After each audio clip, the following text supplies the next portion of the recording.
ยินดีต้อนรับเข้าสู่ฟองเผยชาแนลนอนดนเลยได้บ่ได้เปิดคลิปเนาะวันนี้ได้ปึ้มไปเอาปึ้มน้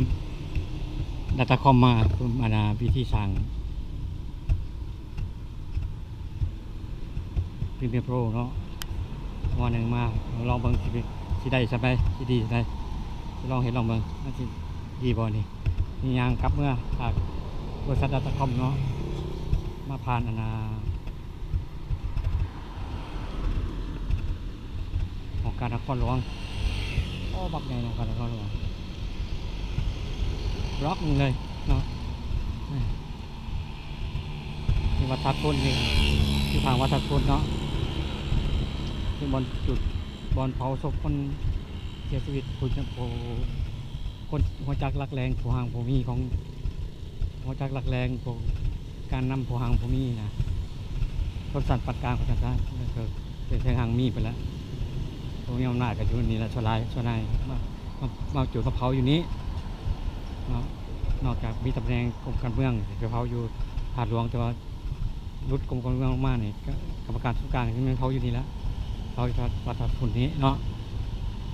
ผมก็ถามว่าทัดฝุ่นก็เป็นมีวัดเวียด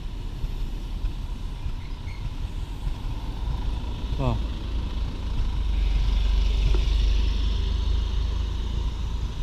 มีวัดเวียดเนี่ยก็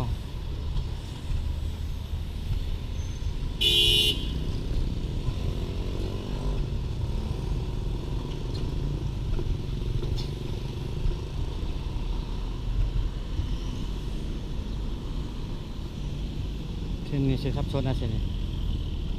เอาจิเขาขาคนเด้ออย่าฟังขี่ไว้ละเด้ออยู่เด้อโอ้เด้อ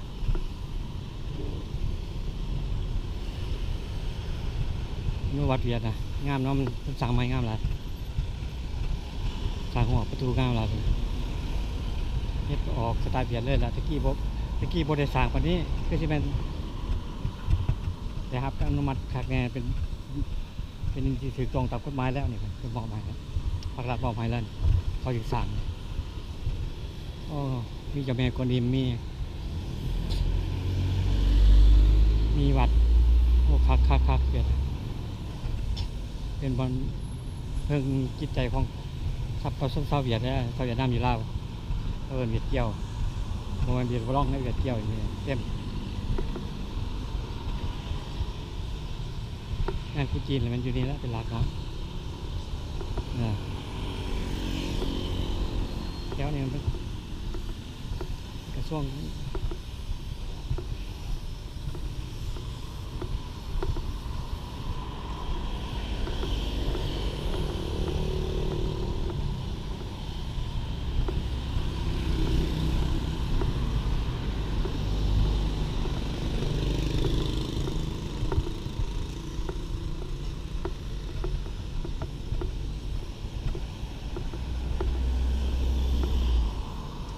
งิน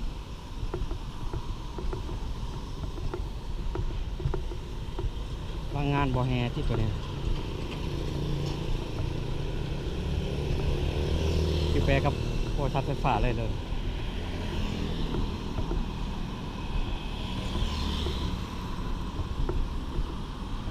ครับงามดี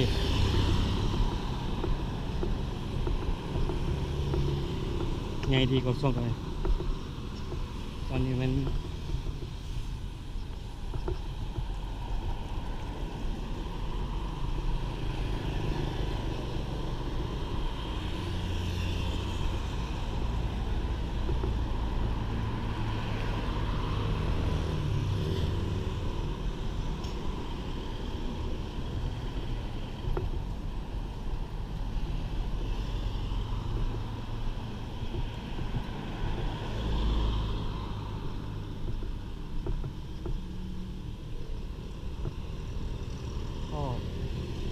ตาพนเนี่ยวัดใหญ่เลยในสองคน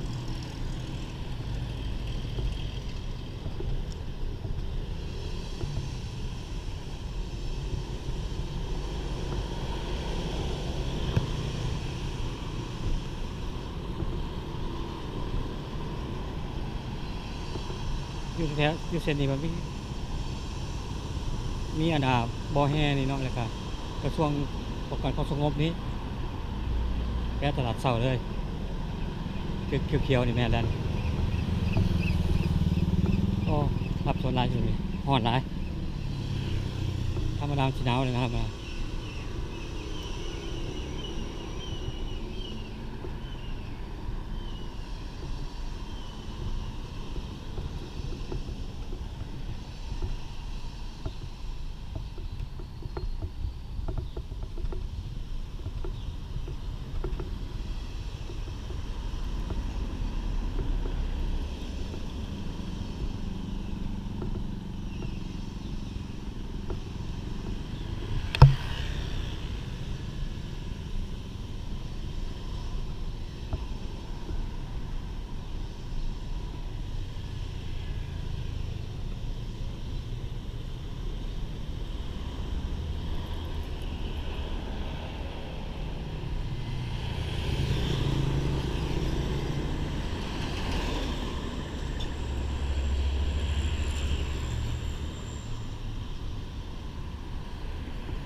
โอ้มีใครเชียร์ด้วยเนาะโอ้เขาจุดเขาตายทั้งนี้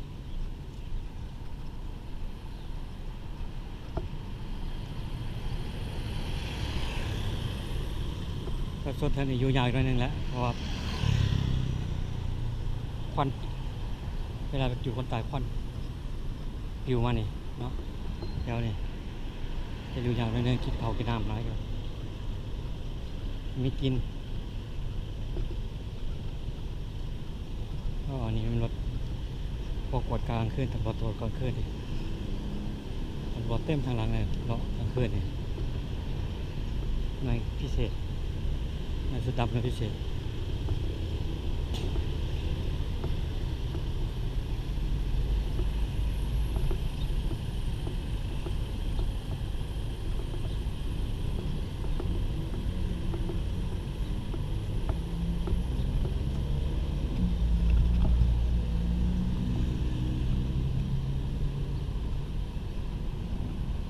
โอ้นี่เด้อขอบตำรวจเลยมันขอบลาดเลย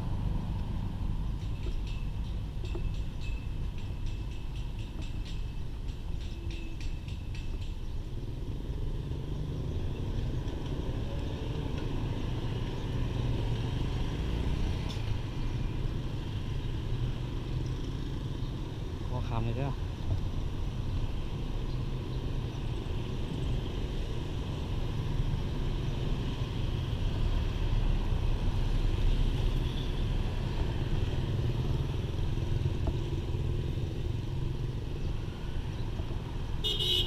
โอ้หามเลย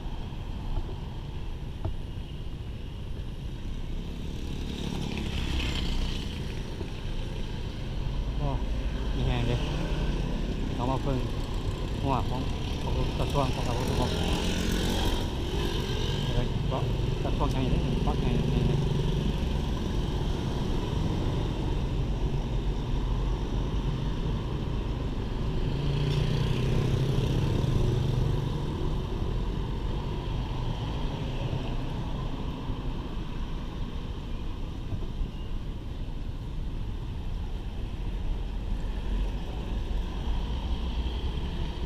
โอ้ตำรวจก็ตำรวจท้าย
ช่วงตลาดเช้าแล้ว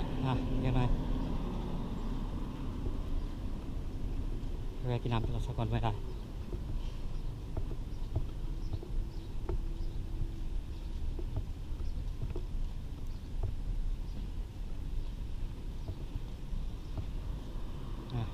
ทางเขาป้องกันกระทรวงป้องกันความสงบ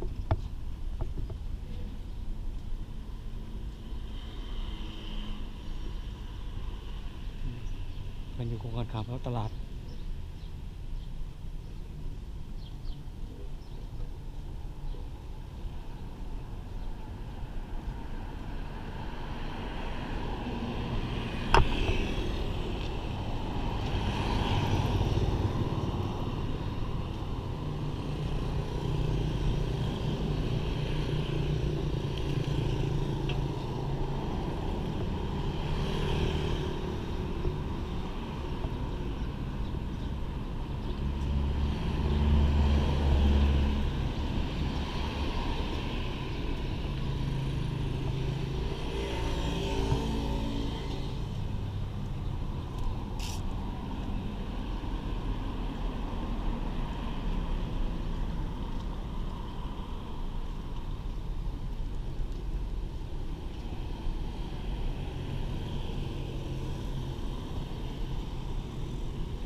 ในตลาดน้องจันเนาะก็เป็น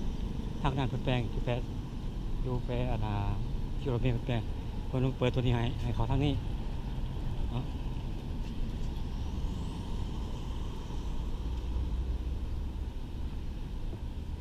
พอเพิ่นมีการเปลี่ยนพวกสร้างใหม่เด้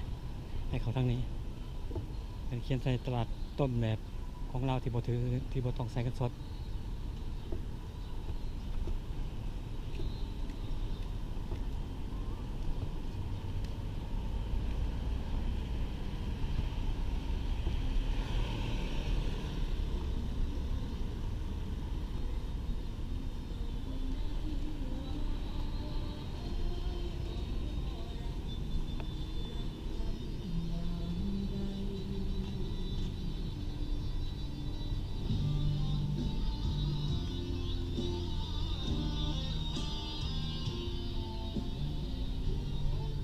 ก็ขายสนุก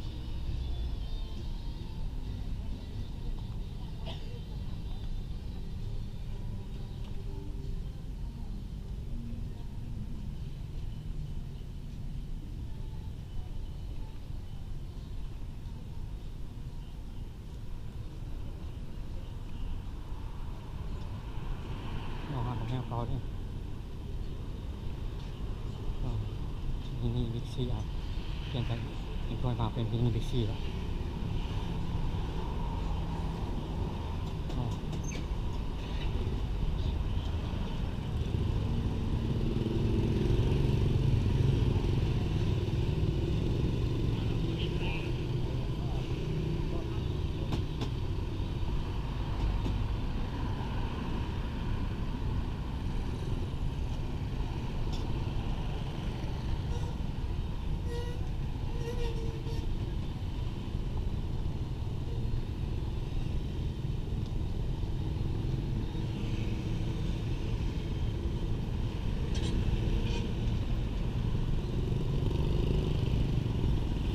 ตลาดเช้าแล้ว